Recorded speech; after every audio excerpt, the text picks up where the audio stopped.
Maoi, olha lá, quem falou que não dá pra gente fazer entrevista online? Já estamos na terceira e hoje a gente tá com o Daniel Ferreira, que tá lá na Califórnia. É um cara que eu admiro muito, muito, muito, sou muito fã dele. Esse é brother mesmo, amigo pra caramba. O Daniel é formado em estatística na Unicamp e tá sempre trabalhando em empresas e contribuindo muito com o foco em análise de dados, realmente mostrando onde a estatística consegue ser sexy e trazendo retorno para todas essas empresas que ele trabalhou. Dani, muito obrigada por estar aqui hoje, por dedicar seu tempo. Sensacional, acho que vai ser um bate-papo incrível. E eu já queria começar trocando uma ideia com você, perguntando, porque você veio de Santos, todo mundo que te conhece sabe disso, então, guerreiro do asfalto. E lá fazia o que sempre curtiu pra caramba e até hoje, que era andar de skate e tudo mais. Da onde veio a ideia de fazer estatística? Da onde você fez essa migração aí de desbravador do mundo para fazer estatística?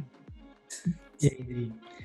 Então, na verdade, quando eu estava no colégio, eu gostava muito de geografia e matemática, né? Eu já dava aula particular de matemática e eu sempre achei que a junção desses dois era algo perto da estatística, então acho que foi muito por aí. Não tinha nada a ver com o que eu achava, a estatística era completamente diferente do que eu achava, mas na minha cabeça, se misturasse geografia, que eu gostava, e matemática, que eu também gostava, era algo como estatística. Então eu imaginava que eu ia aprender a calcular umas médias muito loucas. Eu já sabia calcular média, mas eu achei que ia aprender umas médias muito loucas na faculdade. Aí chegou lá, que era diferente, era muito diferente.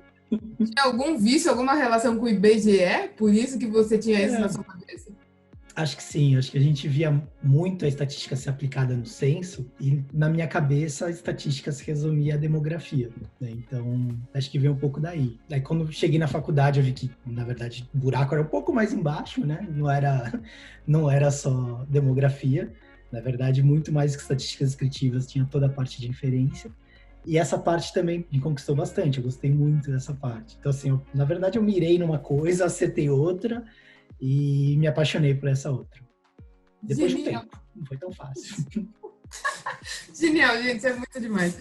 Então, quer dizer que você começou querendo juntar a geografia que você gostava com estatística e deu nesse profissional incrível. E aí eu queria saber, assim, no decorrer da sua carreira, você foi atuando em várias empresas diferentes e todas elas você foi deixando sua marca. É incrível o quanto você é querido, inclusive. E aí eu queria saber o quanto que a estatística te ajudou a você conseguir deixar essas marcas específicas em cada um desses lugares que passou. O que é importante na estatística?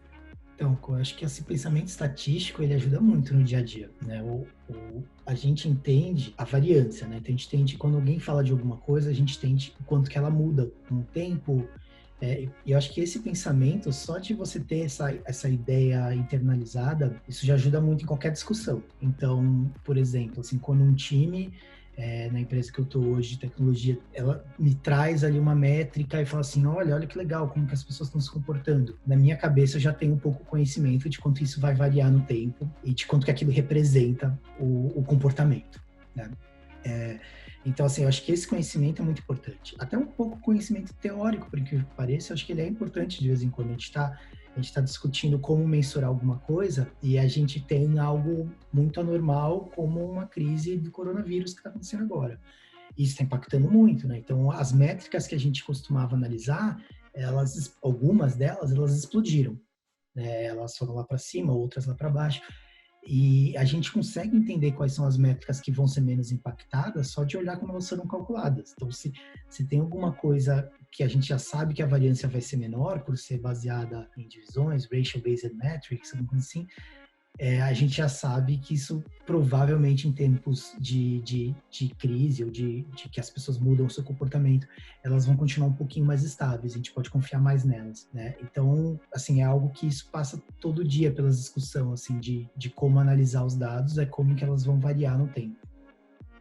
Que eu acho que é muito o papel realmente do estatístico, né? Entender essa fragilidade ou não fragilidade, ou seja, mais ou menos variabilidade, para conseguir orientar e conseguir fazer com que a tomada de decisão seja mais precisa, né? Seja mais orientada realmente a dados mensurando esses riscos. Sabe uma coisa que eu tenho muito admiração no Daniel? É porque ele é muito tranquilo, vocês estão vendo aí o jeito dele falar, ele é super fácil de lidar. E ele tem uma paixão que corrobora muito com a minha, que é compartilhar o que sabe. Então, ele atuou sempre aí no mundo corporativo, mas ele sempre teve um pezinho em dar aula, em passar o conhecimento. Então, ele foi professor junto comigo numa instituição aí de ensino, cursos de pós-graduação. Teve um período da carreira dele aí que numa empresa de software ele era o instrutor, ele era o responsável por passar isso daí e acabou de comentar que antes de entrar na faculdade já dava aula de matemática. Da onde veio essa sua vontade de dar aula? Da onde você criou isso e foi por esse lado de ensino aí? É lá de trás. Quando eu tinha 16 anos, mais ou menos, a minha mãe trabalhava numa escola, né? E eu ia bem em matemática, ela começou a falar, nossa, mas talvez meu filho consiga te ajudar, dar umas aulas bem baratinhas. Acho que eu cobrava R$ 10 por aula, se eu não me engano. Era exatamente R$ 10 e de vez em quando ainda dava desconto e era 5. Então, assim, era a molecadinha bem novinha, né, que tava precisando de uma ajuda e eu começava a dar aula de matemática. Isso antes da faculdade. Aí fui fazer estatística. Nessa empresa de software, a gente começou juntos, né, esse projeto paralelo, né, de dar aulas no curso de pós-graduação. Foram quantos anos? 7 anos, mais ou menos, né? Pelo menos para mim, né? Antes de eu vir morar fora. E lá eu me reencontrei. Assim, eu sempre tinha um sonho, assim, de ser professor. Assim, antes da estatística, eu me imaginava sendo professor de matemática. Né? E sempre tive essa vontade de explicar. E eu sinto muita falta, até. Assim, aqui eu tenho oportunidade de fazer alguns projetos que envolvem, né, treinamento, né, mas é muito diferente, né? Em outra língua, a gente perde um pouco a capacidade de comunicação que a gente tinha aí. E aí, então, entra a minha pergunta, que eu estou muito curiosa, porque o Dani, ele nasceu aqui em Santos, né? E sempre teve a vida dele aqui no Brasil, então era Santos e São Paulo, os lugares que ele morou, apesar de já ter conhecido o Brasil inteiro e acho que vários outros lugares do mundo também. Mas durante um período você começou a estudar a possibilidade de sair do Brasil e morar fora, em um outro lugar, uma outra cultura, uma outra língua. E eu queria saber por que existiu essa decisão aí de eu vou e como foi essa transição, assim, se foi muito sofrido, o que você levou em consideração. E aí eu queria entender um pouquinho o que te fez sair daqui do Brasil e ir para Califórnia, que agora você está na Califórnia, né? E 1 ano e meio já fora. Como é que está sendo essa experiência? Acho que a decisão não teve, assim, um momento, eu falei, cara, preciso ir. Eu acho que foi uma mistura de oportunidade e do que eu queria fazer na empresa que eu estou ainda, né?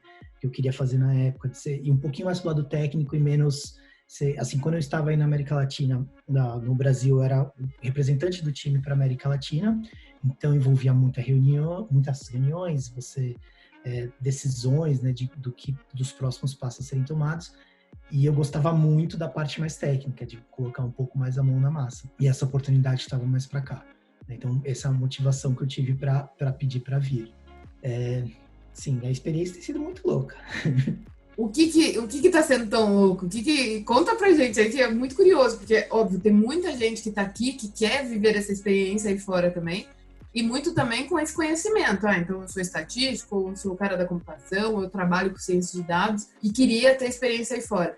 Como foi essa transição? Quais são os pontos que você enxerga que são muito diferentes, que são desafiadores para um brasileiro ir para fora, e pontos que, nossa, facilitou muito a minha vida?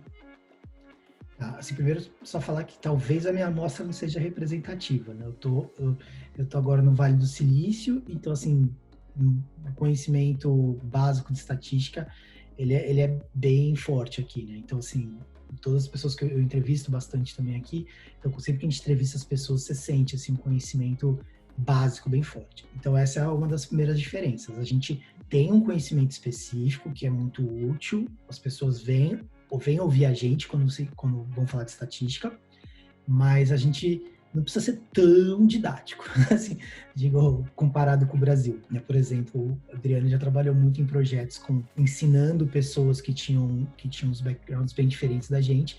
Então, assim, tem que começar bem do comecinho. Talvez aqui a gente já consiga pular uns passos, porque o pessoal já chega da faculdade com um conhecimento do que é o p-valor, por exemplo, né? Tipo, o p-valor já não precisaria explicar.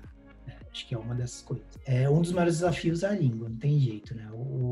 Pra gente, a gente não é nativo, então a gente chega aqui, a gente costuma, assim, com o tempo a gente vai ganhando confiança, né? A gente vai melhorando técnicas de apresentação, mas sempre vai ter ali um déficit na hora de negociar. Eu acho engraçado isso, que para apresentar, se é só você falando, beleza, né? Agora, quando você começa a colocar um pouco mais de emoção no meio, tipo assim, a pessoa não gosta do que você apresentou e devolve, isso começa já a afetar um pouco. Então, no português, eu acho que a gente já consegue responder melhor a críticas, a negociações mesmo. Você tá cada um dos dois lados numa reunião tentando sair do outro lado, né? E na negociação já começa a ser um pouco mais difícil. Então, assim, acaba que a gente vai procurando projetos e formas de trabalhar com o que a gente sabe melhor. Nesse caso, para a gente que é estatístico, é trabalhar um pouquinho mais cabeça para baixo, analisando dados, né? Então dá para ir, mas tem os seus desafios. Genial. E Dani, aí fora, tem muita oportunidade para ciência de dados, não só estatístico, mas olhando até uma visão mais ampla, colocando ciência de dados na jogada, tem muita oportunidade aí. Como que é a procura e a demanda? Falta profissional ou sobra profissional? Como que as coisas funcionam aí? Não, tem bastante oportunidade, né? Principalmente aqui no Vale do Silício. Então, você tem todas as grandes empresas de tecnologia procurando com vagas abertas, né, para ciência de dados hoje. O Brasil também, né? Então, ser bem sincero, eu não acho que está tão diferente hoje do Brasil em termos de ciências de dados. A gente está meio que na crista da onda. Talvez o que mude aqui um pouquinho são os cargos. Assim, você tem uma paixão muito louca, pode aparecer um cargo bem com aquela paixão, sabe? Sendo que no Brasil a gente já teria que já ir mais com o que aparece mesmo. Então, não sei, apareceu essa semana um cargo numa empresa de videogames, que eu gosto pra caramba, tipo uma empresa específica de videogame que estava procurando uma pessoa para fazer análise de dados do comportamento dos jogadores, sabe? Tipo, apareceu para mim no LinkedIn isso, eu falei, nossa, bizarro, né? Seria muito engraçado trabalhar para essa empresa. Então, assim, acho que tem isso, né? A questão de ter tantas empresas que procuram que você talvez possa escolher entre mundos diversos, né? Não banco, seguros. Então, assim, você tem ainda essas outras oportunidades dentro dos aplicativos, empresas de tecnologia. Então quer dizer que aí talvez tenha até uma oportunidade maior, aqui também tem, mas então aí talvez a gente já esteja um passo a mais, onde dá para a gente atuar em outros lugares que já entendem essa necessidade, até porque, que nem você comentou, se o básico todo mundo tem, significa que dá para usar muito mais coisas porque dão oportunidades para isso, né? Mas o número de profissionais, ele preenche todas essas vagas? Ou é que nem aqui no Brasil, que mesmo não tendo vaga em tudo quanto é empresa, porque muitas ainda estão maturando a ideia, mas tem vaga e mesmo assim não preenche quase nada dessas vagas. Aí é a mesma situação? Acredito que sim. Sim, André, a gente está no mesmo nível. Assim, se a gente procurar, assim, nas empresas, ela sempre vai ter uma vaguinha aberta com a necessidade de alguém com um perfil um pouco mais estatístico, né? Ou vamos chamar de ciências de dados. Perfeito. Então quer dizer que também tem muita possibilidade aí. E como que é essa aceitação para estrangeiros? Então, você foi, mas você estava numa empresa e mudou simplesmente o cargo dentro da mesma empresa, onde as pessoas já te conheciam e tudo mais. Para uma pessoa que quer ir de novato, não, eu quero mudar agora. Como que é a aceitação do pessoal para estrangeiros? Eu acho que tem o caráter cultural e o caráter das leis mesmo, né? Então, assim, existe uma barreira de leis, né? de vistos, de burocracia, né? Falando primeiro, assim, de aceitação das pessoas por profissionais de fora dos Estados Unidos, é muito grande, principalmente aqui na Califórnia, no Vale do Silício, né? A gente tem times completamente... Hoje eu tô num time um pouquinho mais americano, comparando com outros times que eu já trabalhei na minha empresa, mas eu lembro de uma época que o meu time eram 2 brasileiros, um time global, né, um time daqui, né, baseado aqui, 2 brasileiros, 2 chineses, 2 chinesas e 2 indianos. Então, assim, não tinha nenhum americano, né? E hoje eu tô num time um pouquinho mais americano. Então, assim, culturalmente, o pessoal super aberto, né, a ouvir perspectivas dos profissionais de fora. Aí existe a questão da burocracia, né, os vistos e tudo mais, né. Você tem os vistos de transferência, que foi o meu caso, que é você trabalhando com uma empresa que tem uma filial no Brasil e aí você é transferido por isso. Aí existem os outros vistos, aí, que aí esses vistos pode ser que a empresa te contrate direto, né. mas eles são um pouquinho mais limitados, né, dependendo da sua posição. E ainda tem os vistos de conhecimento extraordinário, um negócio muito louco aí. Mas não... E aí deve facilitar ainda mais a sua entrada, né? Porque é uma coisa que não vai ser fácil achar no próprio país, então vamos procurar em países de fora. Sim. Mas assim, a questão é, se você for vir com algum desses vistos direto, né, sem ser de transferência, a empresa precisa bancar, né? Então, elas precisam colocar muito dinheiro. Então, isso acaba que as empresas acabam procurando mais internamente ou em alguém que já tem uma situação regularizada aqui, que já veio com visto por outra empresa e já pode trabalhar, né? Algum visto que deixe trabalhar em outras empresas, porque também o meu visto não deixa, né? Eu só posso trabalhar para essa empresa, né? Até ter o green card. Faz sentido. E quanto tempo leva para você conseguir o green card? Depende muito, Dri. O processo, quando você dá entrada, né? Porque não é nem sempre quando você chega da entrada, para o brasileiro, provavelmente uns 2 anos, porque muda de país para país, né?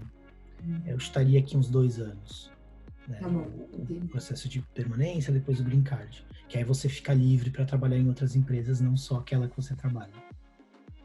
Então, o que a gente pode resumir aí é que o pessoal daí, aí focando muito onde você está, que é no Vale do Silício, o conhecimento básico de estatística ele já é muito mais presente, ou seja, as pessoas já respiram a estatística básica, o que já deve facilitar muito os negócios e a forma de como lidar com dados. Talvez até por isso que seja uma área, um lugar, né, uma região tão reconhecida pela ciência de dados em si, que isso já abre muita mentalidade, né? E aí você, com o papel hoje de estatístico aí, você consegue falar de coisas que são muito mais sexy e não só do básico, porque você consegue mostrar esse valor, dado que já existe esse conhecimento. Então, isso é uma grande diferença que tem aqui no Brasil, né? Porque aqui você tinha que sempre estar muito perto do básico para as pessoas te acompanharem. Aí você já consegue explorar outras coisas, né? Exato. Genial, muito bom. E Dani, que dica que você daria para uma pessoa que quer migrar do Brasil para outro país? Então, pelo que eu entendi do nosso papo, eu acho que uma das grandes possibilidades seria fazer uma migração dentro da própria empresa, porque já é um facilitador.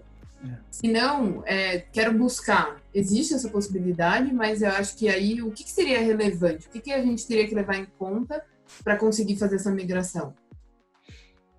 Assim, tem os óbvios, né, que é o inglês, né, o inglês de um nível que você consiga se comunicar, né, fazer entrevistas, tudo mais. Eu acredito que a especialização é importante, Adri, assim, como você falou, o básico já é a base de todo mundo aqui, né, você tem que acabar especializando em alguma parte. Né? Então, se você quer se especializar em modelos preditivos, vai a fundo, faça todos os treinamentos que você achar online, tem esse conhecimento, né? Isso vai aumentar as suas chances, né? Então, ver o que tem mais de novo, né? De modelos preditivos e por aí vai. Que mais? Então, assim, inglês, básico. A empresa que já tenha uma filial no Brasil, mas que seja daqui, ajuda bastante. Né? E se não for por esse lado, eu acho que é a especialização. Você se especializar bem em alguma parte específica da estatística para você se destacar a ponto da empresa querer te bancar, te trazer para cá. Genial, faz todo sentido. Dani, muito obrigada pelo seu tempo, pela sua disposição. Eu sempre agradeço muito, mas principalmente por a gente estar numa diferença de horários tão distinta, né? E você tá lá disponível para a gente trocar ideia. Muito, muito obrigado. E, cara, eu só tenho que te agradecer e falar que você é genial, é um dos estatísticos que eu mais admiro, principalmente por essa acessibilidade, por falar simples, que é um dos poucos que a gente sabe, né? Estatístico adora falar difícil, né? E isso é um ponto ruim aí, mas que você consegue traduzir isso de forma bem simples e lúdica para as pessoas entenderem. Acho que por isso esse seu lado professor nasceu aí desde 16 anos, desde pequeno. Muito bom, Dani. Super parabéns e muito, muito obrigada pelo seu tempo. Valeu, Dri Kochoka. Um beijo. Aí, pra quem não sabe, ele me chama de Kochoka, então todos os cos que ele soltou aí no meio é pro nível de amizade. Não é de cocô, é de Kochoka. Obrigada, gente. Pessoal, continuem seguindo o nosso canal. Os links do Daniel estão aqui embaixo também. Vocês podem adicionar ele no LinkedIn e trocar ideias se achar necessário. Obrigada, Dani. Um beijo. Beijo, Dri. Tchau. Entrar no Google no GitHub é muito fácil, achar vários códigos que fazem coisas incríveis. Mas e a interpretação disso tudo? Pensando exatamente nisso, a SN.Rocks lançou um curso agora que chama Data Science Analytics, Transformando Negócios. São 392 horas de curso com 10 professores incríveis, para explicar exatamente o porquê das coisas, para a gente não ser mais apertador de botão. E aí, você vai ficar fora dessa?